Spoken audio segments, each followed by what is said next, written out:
Tamil Nadu governor Arlekar ടി.വി.കെ മഹാഭൂരിപക്ഷത്തോടെ ഒറ്റക്കക്ഷിയായി വിജയിച്ചു വന്നപ്പോൾ government form ചെയ്യാൻ ക്ഷണിക്കുന്നതിന് പകരം 118 MLA-മാരുടെ കത്തുമായി വരണമെന്ന ഭരണഘടനാ വിരുദ്ധമായ ആവശ്യം ഉന്നയിക്കുകയുണ്ടായി. എന്താണ് ആർലേക്കറുടെ താല്പര്യം? BJPക്ക് വേണ്ടി കുതിരക്കച്ചവടം നടത്താൻ വേണ്ടിയാണ് ഇത്തരമൊരു ഡിമാൻഡ് വിജയിയോട് ആവശ്യപ്പെട്ടത്. ഒരു സീറ്റ് മാത്രം കിട്ടിയ BJPയെ AADMKയുമായി ചേർത്ത് ടി.വി.കെയിൽ നിന്ന് MLA-മാരെ അടർത്തി മാറ്റി ഒരു കുതിരക്കച്ചവടത്തിലൂടെ ഗവൺമെന്റ് ഫോം ചെയ്യാൻ അറവേലയാണ് ആർലേക്കർ കാണിച്ചിരിക്കുന്നത്. ഏറ്റവും വലിയ ഒറ്റക്കക്ഷിയെ ഗവൺമെന്റ് ഫോം ചെയ്യാൻ ക്ഷണിക്കുക എന്നത് ഭരണഘടനാപരമായ കർത്തവ്യമാണ്.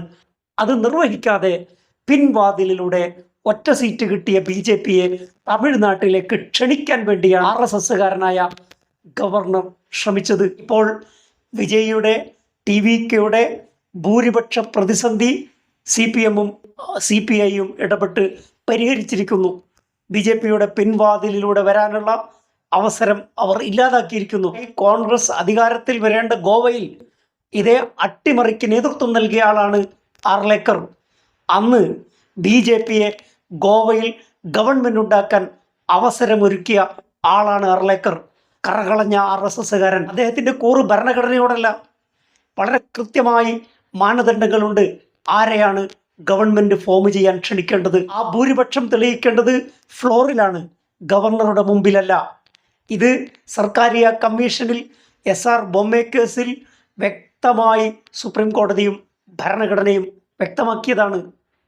ഇത്തരം ഒരു ക്ലാരിറ്റിയുള്ള വിഷയത്തിൽ 108 MLA-മാരുടെ ഭൂരിപക്ഷമുള്ള ഏറ്റവും വലിയ ഒരു ഒറ്റക്കക്ഷിയുടെ നേതാവിനെ ഗവൺമെന്റ് ഫോം ചെയ്യാൻ ക്ഷണിക്കുന്നതിന് പകരം 118 MLA-മാരുടെ ഒപ്പിട്ട പേപ്പറുമായി വരണമെന്ന തിട്ടൂരമാണ് ആർലേക്കർ നൽകിയത്. BJPക്ക് വേണ്ടിയുള്ള കുതിരക്കച്ചവടത്തിനാണ് ഗവർണർ നേതൃത്വം നൽകിയത്. രാജ്യത്തെ ഭരണഘടനയെ അട്ടിമറിക്കുന്നു, ജനാധിപത്യത്തെ അട്ടിമറിക്കുന്നു.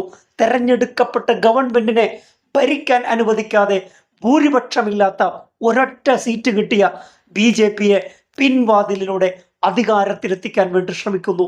നമ്മുടെ രാജ്യത്തെ ജനാധിപത്യത്തിന് ഏറ്റവും വലിയ കളങ്കമാണ് ആർലേക്കറുടെ നടപടി. ജനാധിപത്യ വിരുദ്ധമാണ്, ഭരണഘടനാ വിരുദ്ധമാണ്, രാജ്യത്തിന് അപമാനമാണ് ഇത്തരം ഗവർണർമാർ.